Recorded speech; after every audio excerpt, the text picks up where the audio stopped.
Salut à tous, on se retrouve aujourd'hui pour parler du Real Madrid en ce samedi 10 septembre et on commence directement avec les photos du jour. Les joueurs du Real Madrid ont commencé à préparer ce match contre l'équipe de Mallorca demain. Odriozola s'est entraîné sur le terrain de manière individuelle. Benzema et Militao sont restés dans le gymnase. Donc voilà toutes les photos bien sûr. Tout d'abord le coach, le cerveau de l'équipe Carlo Ancelotti et les photos du dernier entraînement bien sûr avant cette rencontre demain contre l'équipe de Mallorca. N'oubliez pas, le coup d'envoi est à 14h, un horaire plutôt inhabituel bien sûr pour l'équipe madrilène. Donc un couple de danse, voilà, Luka Modric et Toni Kroos. On peut voir aussi Rodrigo avec David Alaba, Tchouaméni ou même Camavinga, le maestro bien sûr Luka Modric qu'on parlera beaucoup tout à l'heure. Il y a aussi une petite photo de Eden Hazard qui pourrait commencer titulaire les gars, avec l'absence bien sûr de Karim Benzema. On peut voir aussi Ceballos, Luka Modric, Lucas Vazquez, Vini Junior ou même Nacho, que je n'avais toujours pas parlé. Enfin, on n'avait pas vu de photos encore de ces deux-là en ce début d'épisode. Marco Asensio ou même Vini Junior, voilà, Camavinga, voilà, toutes les photos de l'entraînement bien sûr pour préparer cette rencontre demain. Est-ce que le Real Madrid fera le 7 sur 7 ? On verra, aux alentours des 16h, on connaîtra bien sûr le résultat. Donc première partie de l'entraînement, ça a été extérieur. Il y a eu aussi une partie dans le gymnase bien sûr, avec on peut voir Toni Kroos avec Tchouaméni, Rodrigo ou même là c'est Rudiger avec David Alaba. Donc voilà toutes les photos bien sûr de l'entraînement. Et juste une petite info concernant Eder Militao et l'IRM de Eder Militao indique une blessure aux ischio-jambiers de la jambe gauche. Le Brésilien sera absent entre 7 à 10 jours. L'objectif est qu'il soit disponible pour le derby face à l'Atlético Madrid le 18 septembre prochain. Donc en gros dimanche prochain, pas demain, l'autre dans 8 jours les gars. Le Real Madrid se déplace du côté de l'Atlético Madrid, c'est le derby et du coup on aimerait, enfin du côté de Madrid, on aimerait voilà, que Eder Militao soit disponible bien sûr pour cette rencontre, parce que pour le match de demain les gars et pour le match contre l'équipe du RB Leipzig, c'est officiel, il est forfait. Donc est-ce qu'il sera là ou non contre l'équipe de l'Atlético? Ça bien sûr c'est pour l'instant un gros point d'interrogation. Le programme bien sûr du Real Madrid, donc j'ai dit demain réception de Mallorca, mercredi soir réception de l'équipe du RB Leipzig et après Atlético Madrid, puis après c'est la trêve, voilà, le Real Madrid rejouera le 2 octobre prochain, ça sera la réception de Osasuna avant de 3 jours après recevoir de nouveau l'équipe du Shakhtar. C'est que là il y a beaucoup de réceptions sur les 5 prochains matchs, 4 matchs à domicile, un match à l'extérieur, ce déplacement en plus à Madrid du côté de l'Atlético Madrid. On va parler des nommés au titre de meilleur joueur du Real Madrid pour le mois d'août. Donc déjà cette info, je crois que je l'avais donnée, c'était avant-hier. Et maintenant, on connaît l'heureux élu. Et sans surprise les gars, c'est ce joueur qui a été énorme lors du dernier mois. Bien évidemment, c'est Vini Junior les gars qui est récompensé en tant que meilleur joueur du Real Madrid pour le mois dernier. Donc ses statistiques, c'est 4 matchs, 2 buts et 2 passes décisives pour le crack brésilien. Donc rien à dire, magnifique mois d'août, donc là c'est amplement mérité pour lui. Et Vini Junior les gars, sur ces 7 derniers matchs, toutes compétitions confondues, on peut voir qu'à chaque fois il est tout le temps décisif, à part le match contre Almeria, c'était lors de la première rencontre de Liga cette saison, sinon à chaque fois au moins une passe D ou un but ou des fois les deux, par exemple contre le Celta, buteur et passeur D, le crack Vini Junior. Et toujours avec lui il va devenir le leader offensif du Real Madrid en l'absence de Karim Benzema. Au club, tout le monde pense qu'il est prêt à relever ce défi. Je pense bien sûr que c'est la relève. C'est un joueur maintenant qui commence à prendre de l'expérience. Il a quand même gagné la Ligue des Champions. Il a été buteur en finale. Très important lors des matchs à élimination indirecte la saison dernière. Donc oui, c'est un joueur, je pense, qui peut avoir ce rôle, on va dire, maintenant de leader offensif du côté du Real Madrid, avec l'absence bien sûr de Karim Benzema. Et toujours avec lui, on peut voir que lui, Rodrigo et Militao sont convoqués avec le Brésilien. Donc félicitations à ces 3 joueurs. Et on revient sur Militao les gars. Donc c'est bien, il est content de sa convocation. Mais n'oubliez pas qu'il est blessé. Est-ce que c'est est-ce que c'est pas trop de contraintes pour lui d'aller jouer bien sûr, de faire ce long déplacement voilà. Non, c'est pas un long déplacement vu que ça se joue en France, avec les 2 matchs du Brésil les gars lors de cette trêve se jouent en France. Mais est-ce que pour lui c'est bien de jouer bien sûr alors qu'il est quand même blessé actuellement? Je ne sais pas. Donc est-ce qu'il plutôt il aurait dû être forfait et bien sûr prendre du repos et revenir en grande forme bien sûr pour l'autre partie de saison bien sûr avec le Real? Je ne sais pas, mais bon, on peut voir bien sûr qu'il est convoqué. On le félicite bien sûr, Eder Militao. La une aujourd'hui du journal AS, un autre train pour Hazard. Donc suite à la blessure de Benzema, le Belge postule pour être titulaire contre Mallorca demain, 231 jours après sa dernière titularisation. Sa performance en Champions League génère de l'optimisme au sein du Real Madrid. Donc c'est vrai qu'on a parlé de Vini Junior qui peut devenir le leader offensif, mais ce joueur aussi peut avoir une carte à jouer avec l'absence de Karim Benzema. Mais c'est Eden Hazard avec sa belle prestation, buteur, passeur D lors du match contre le Celtic mercredi soir. Donc voilà, dernière info concernant Eden Hazard. Et Hazard veut réussir au Real Madrid. Sa famille se sent bien dans la ville. Il n'y a eu aucun candidat sérieux d'un point de vue sportif et financier qui aurait pu l'inciter à quitter le club lors du dernier mercato. Donc voilà actuellement sa situation. Donc à lui maintenant de prendre cette opportunité, les gars, pendant un mois. Il va pouvoir jouer, peut-être titulaire directement demain. Donc à lui d'être bon, bien sûr. Et essayer de, on va dire, potentiellement remplacer pour l'instant Karim Benzema. Bien sûr, quand Benzema reviendra de blessure, voilà, Benzema retrouvera bien évidemment sa place de titulaire, mais pourquoi pas avoir plus de temps de jeu, bien sûr, dans le futur pour le joueur belge. On va parler d'un crack, les gars. Bon, c'est même plus un crack, parce que c'est une légende. Voilà, on peut plutôt employer ce mot pour lui. C'est Luka Modric hier, les gars. Hier, c'était le 9 septembre et c'était l'anniversaire de Luka Modric.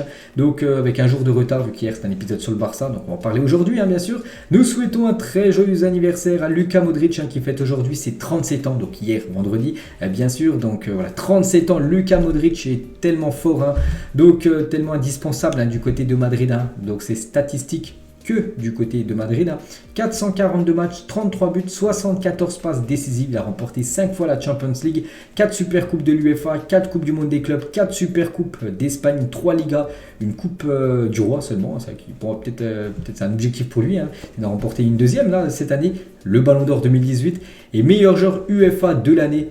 Donc c'était en 2018 également. Donc félicitations bien sûr à Luka Modric, légende totale, que ce soit au Real ou même dans son pays, du côté de la Croatie. Donc on le souhaite bien sûr un joyeux 37e anniversaire. Donc une petite photo de Modric en 2014. Donc il a fêté, voilà, il a fait une fête d'anniversaire avec sa famille, avec ses 3 enfants et sa femme. Voilà, une petite info, on peut voir son gâteau avec bien sûr le 37 au-dessus. Et ses collègues du côté du Real Madrid lui ont adressé quelques messages. Fede Valverde, 37 ans, mais l'impression d'en avoir 20 unique. Donc Sergio Ramos, on peut voir aussi l'ancien joueur du Real Madrid, toujours de bonnes relations bien sûr avec Luka Modric. Donc il a mis un long message, bien sûr, un très bon anniversaire. Voilà, Luka Modric, faites tout ça et était énorme en gros dans le football. Voilà ce que je veux dire. Ce poste de Sergio Ramos. Marcelo, joyeux anniversaire mon frère, tu sais tu me manques, je t'aime. Donc voilà ce que peut dire l'ancien aussi joueur du Real Madrid qui a pris la direction de l'Olympiakos sur Luka Modric. Vini Junior, les gars, joyeux anniversaire, légende, 27 ans de pure classe. Je crois qu'il s'est trompé, c'est bien 37 ans qu'il a, Luka Modric. Et Luka Modric, les gars, il est interviewé par la chaîne, on va dire, du Real Madrid. Donc on va revenir sur quelques déclarations, voilà, par rapport à son anniversaire. Donc mon secret pour continuer à jouer à un tel niveau malgré mon âge de 37 ans, c'est quelque chose de naturel. Je me consacre beaucoup au football, je vis par et pour ça presque 24 heures sur 24. J'aime ce que je fais et j'en profite comme jamais auparavant. Donc voilà, il consacre vraiment tout son temps au football, vraiment il essaie de prendre le maximum de repos. Bon, bien sûr il a les moments aussi avec sa famille, mais vraiment quand il faut s'entraîner, il est très sérieux, tout ça. Puis voilà, ça se ressent bien sûr dans ses performances, vu qu'actuellement à 37 ans, c'est toujours quasiment l'un des meilleurs milieux au monde. J'en profite au maximum, on ne sait jamais combien de temps on va tenir à ce niveau au Real Madrid où la demande est maximale. J'essaye d'en profiter chaque jour à l'entraînement et au match, je pense que ça aide et être bien à cet âge-là, bien sûr. Toujours avec lui, je suis très reconnaissant que Dieu m'ait donné un talent, mais il faut travailler, se consacrer beaucoup à ce que l'on fait. Le talent sans travail ne veut pas dire grand chose et il faut travailler dur pour réussir dans son métier. Donc là aussi, il a entièrement raison. Je suis totalement d'accord avec ses propos. Toujours avec lui, nous avons très bien débuté la saison. Nous avons une équipe très forte en ce qui concerne le milieu de terrain. Un joueur très important comme Casemiro nous a quittés. Mais ici, nous avons beaucoup de bons joueurs pour le remplacer.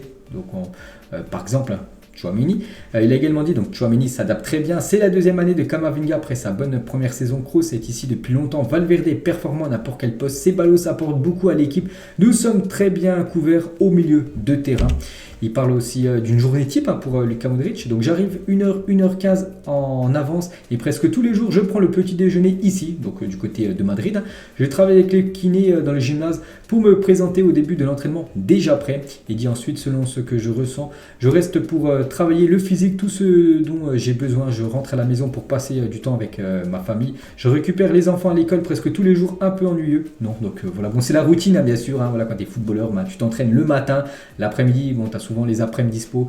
Bon, de temps en temps, il y a les entraînements aussi l'après-midi, mais bon, voilà, ça, une journée type en gros de Luka Modric, bien sûr. Voilà, cette immense légende.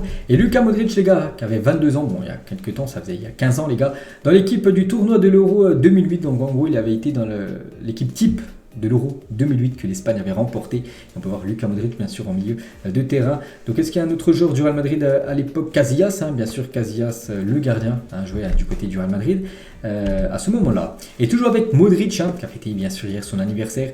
Donc sa première licence en gros, c'était du côté du Dynamo Zagreb si je ne me trompe pas. Donc en 1996, voilà, on peut voir la tête de Luka Modric tout jeune, bien sûr sa première licence de football.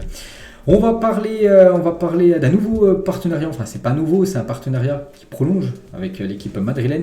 C'est Nivea Men, donc une marque en gros de beauté, voilà, il y a des pommades, tout ça. Prolonge leur accord de sponsoring jusqu'en 2025, nous fêtons 10 années ensemble, notre Nivea et l'équipe du Real Madrid. Là c'est un nouveau partenariat pour le Real Madrid. Donc le meilleur jeu de football fantasy du monde est de retour, joignez, collectionnez, jouez et gagnez avec nos cartes so rares. Voilà, c'est ce jeu, bon je pense qu'il y en a quand même qui connaissent les gars, donc ils sont en partenariat maintenant avec le Real Madrid. Donc on va là encore une rentrée d'argent bien sûr du côté du club madrilène. Et actuellement les gars c'est quand même énorme parce que le Real Madrid est tout simplement le club le plus précieux par Forbes. Donc Forbes c'est un journal américain qui donne beaucoup de chiffres en gros.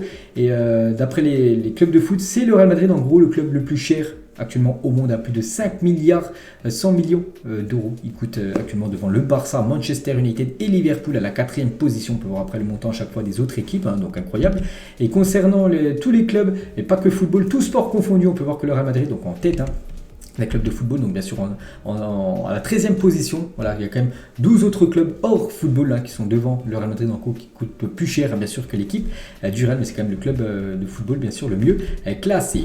Officiel et limites salariales imposées par la Liga à chaque club pour la saison 2022-2023, le Real Madrid est en tête du classement avec 683 millions d'euros, donc voilà ce classement en gros, donc par rapport aux masses salariales. On va parler de la Coupe du Monde des clubs les gars, où bien sûr le Real Madrid va disputer, vu qu'ils ont remporté la dernière Champions League, donc c'est eux qui vont défendre, on va dire, l'Europe en gros. Donc la Coupe du Monde des clubs pourrait se disputer aux États-Unis en février 2023. Donc normalement, c'est souvent en décembre voilà, qu'elle se participe, cette Coupe du Monde des clubs. Mais là, vu qu'il y a la Coupe du Monde, tout ça, donc du coup, ça sera en février et aux États-Unis. Donc voilà une petite info pour un potentiel trophée, bien sûr, pour l'équipe madrilène. La place de la Ligue des Champions au Camp Nou hier, c'était exactement. C'était mercredi soir lors du match entre le Barça et l'équipe de Victoria Plzen. Et on peut voir du côté du Camp Nou les gars, il y a eu le sacre du Real Madrid du côté du Camp Nou. Bon, ça a été sifflé, j'ai vu la vidéo, ça a été sifflé par les supporters blaugrana parce qu'en gros ils ont montré l'animation officielle de la Ligue des Champions. Et voilà, dans cette animation on peut voir le sacre du Real Madrid. Donc voilà, en gros la joie, le sacre du Real du côté du Camp Nou. Et bien sûr ça a été sifflé par les supporters blaugrana.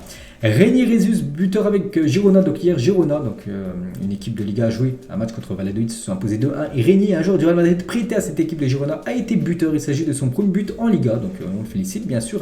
Ce joueur bien sûr qui pourrait être un joueur important du Real Madrid dans les années futures. Actuellement, il faut qu'il prenne de l'expérience ailleurs.